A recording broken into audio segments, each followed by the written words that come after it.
Welcome into college football Pac-12 conference preview. We're previewing the North Division here. I am Drew Martin alongside Robbie Veno. So we get some of the top teams in the conference here. Washington, we get Oregon, kind of neck and neck here at the top of the North Division. But Robbie, welcome on in.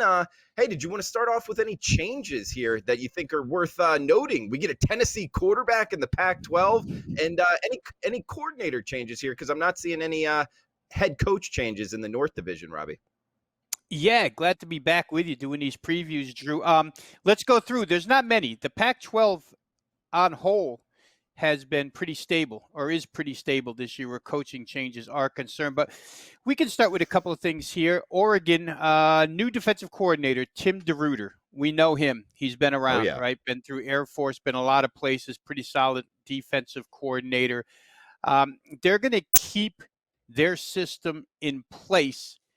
And DeRuyter kept a lot of the same concepts and a lot of the same terminology to make it easier on the players. Last year, when they went to this 3-4, Drew, and we know that when you convert from 4-3 to 3-4, it requires a lot of position changes, right? Defensive ends become outside linebackers, so on and so forth. But they went through a lot of that position swapping last year. So the talent on hand is built for this defense. Spring and now the fall season are going to be used to refine some stuff. DeRuyter's adding to the playbook a little bit. So you basically have the same system in place here for the Oregon Ducks. Other things of note real quick, second year of Jimmy Lake at Washington and his staff here. They didn't play a lot of football in 2020, but it is their second year. They promoted Bob Gregory, their defensive line coach, to the defensive coordinator. So again, similarity, familiarity, everything the same. It's really Jimmy Lake's defense. Bob Gregory will call the plays. And then in California, real quick, you get the second year of two coordinators. Bill Musgrave on the offensive side, Peter Sermons on the defensive side. We'll get into that a little bit later. You talked about some transfers here that are impactful on this particular conference, and we'll look at a couple of those real quick here. If I could find my, Oregon, real quick. Oregon lost quarterback Tyler Shuck, went to Texas Tech. However, Anthony Brown is in place to fill in for him. Anthony Brown played a little bit last night. Remember him? He transferred from Boston College. He's a senior now. So Oregon seems to be in pretty good shape at the quarterback spot. How about Patrick O'Brien, Drew, the quarterback from Colorado State last year? He's now a member of the Washington Huskies and in a quarterback battle as we speak. Not yet named number one, still sitting at number two, but the fall has a lot of practices left. He's the backup to Dylan Morris. And then you talked about Tennessee, Jarek Guarantano, a guy I know, a favorite of mine to fade while at Tennessee. He's now at Washington State in a battle with Jaden DeLora. Freshman from Hawaii last year, now a sophomore, but they're in a pretty good battle here, three-way battle. And from what I read the last couple of days, it looks like DeLora's pulling slightly ahead, but that's always subject to change as we go on here. So there's some, notable transfers and some notable coaching changes to start with in the Pac-12 North. Yeah, Guarantano from Tennessee, you can say a lot about him. He did show flashes of being a pretty good quarterback. It's just the volatility there, Robbie. I mean, every now and again, he'd just throw it away for the Tennessee Vols. But next topic here, the favorite in the Pac-12 North. Of course, we got odds here. We're seeing Oregon near the top. Also, their season win total near the top at 9 wins. Of course, Washington there too. If you're searching around on Twitter, seeing handicappers out there, seems to be the Washington Huskies being kind of a trendy pick to win the North. We get Washington State at 6 wins there, talking about the Cougars at plus 2,500.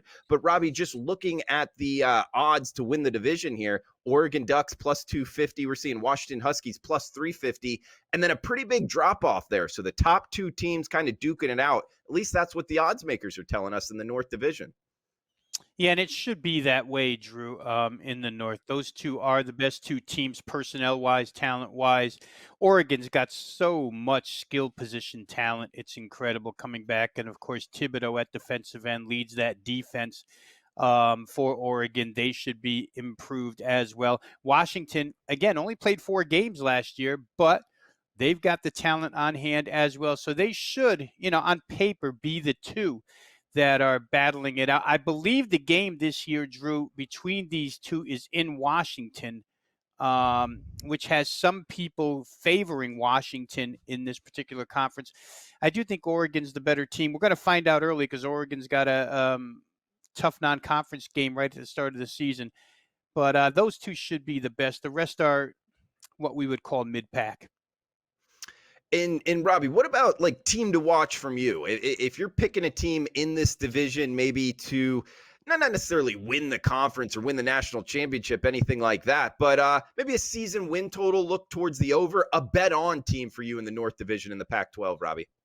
Yeah, I'll give you one, Drew, that I like a little bit here.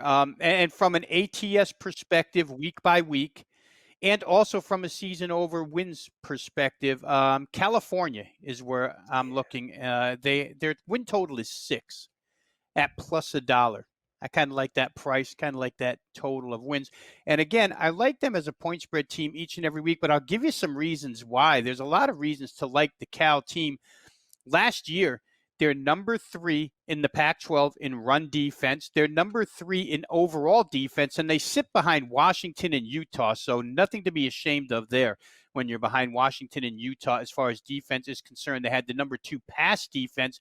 8 starters are back, so you would expect they get even better. I mentioned earlier that last season was their first under Peter Sirmon as the defensive coordinator. So, you had a COVID year where we had no spring practice for the Cal Golden Bears, and they were learning 2 new systems. Defensively, I think they can be even better. They have to shore up a couple of areas on the defensive side. 10th in sacks, 10th in takeaways. Those have to improve, but I think they could. If you go to offense, remember we did this Pac-12 preview last year, Drew, with Ralph Michaels, and this was the first year of Bill Musgrave. And Bill Musgrave runs one of the more complex West Coast offensive schemes that you could run. And again, for Cal, last year not having any spring practice to work on it, they were just kind of thrown into the fire. And it didn't result well for them offensively, but I think that you're going to get a full season now with Chase Garbers as your number 1 quarterback. Remember a couple of years ago, this team was 7-0 with Garbers at the helm before he got hurt. Last year, they only went 1-3. But, again, the QB had to learn this system. The whole offense had to learn this system. He's got 4 offensive linemen back. He's got his top 3 running backs back. And they've got 8 of their top 9 wide receivers, or receivers, I won't call them wide receivers, receiving threats back in this lineup. So I think you could look for a significant jump in offensive production, defensive production. Cal will be somewhat undervalued. I think that's my mid-pack team to make a little bit of noise in the Pac-12 North.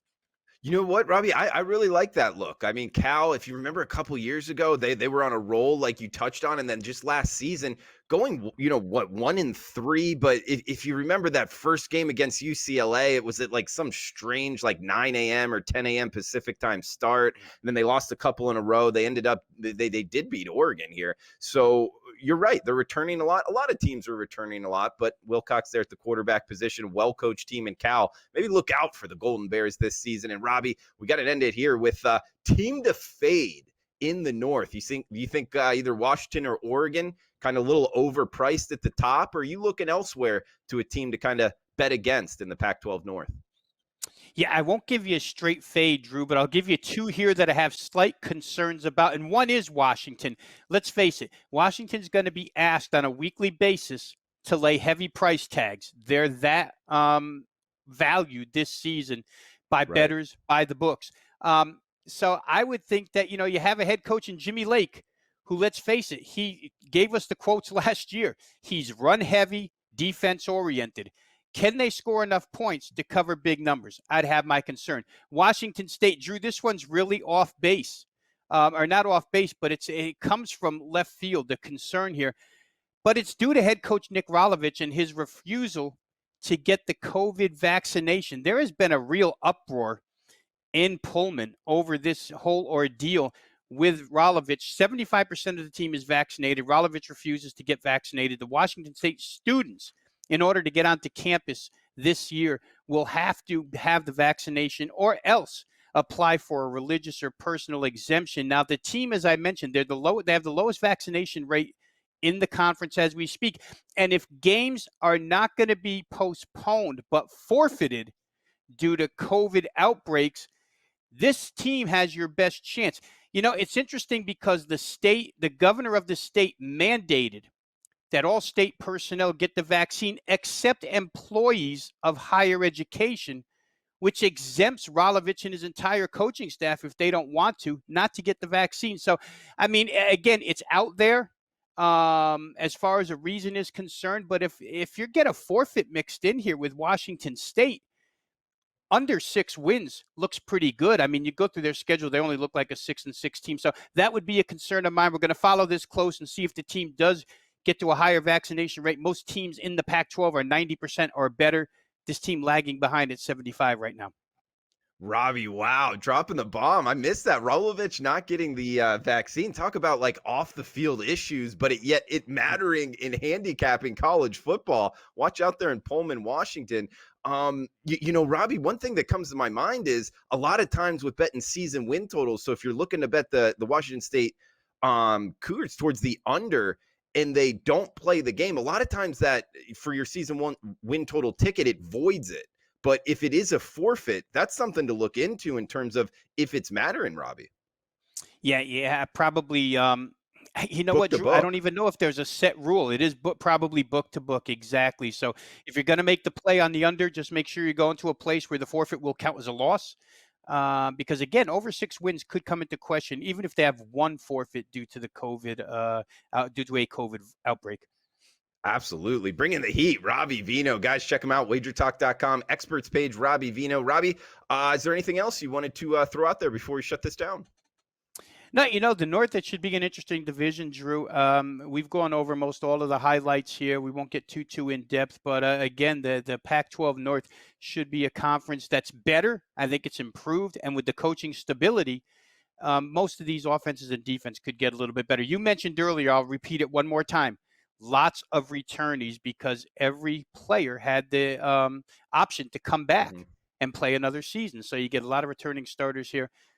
I think Cal is one good team to look at in this conference, in this division. Yeah, Golden Bears might be worth a look here. Bet on team in the Pac-12 North. Guys, he's Robbie Veno. I'm Drew Martin. We got the Pac-12 South division preview up as well. So stay tuned to Wager Talk YouTube for more college football previews, guys. Thanks for tuning in.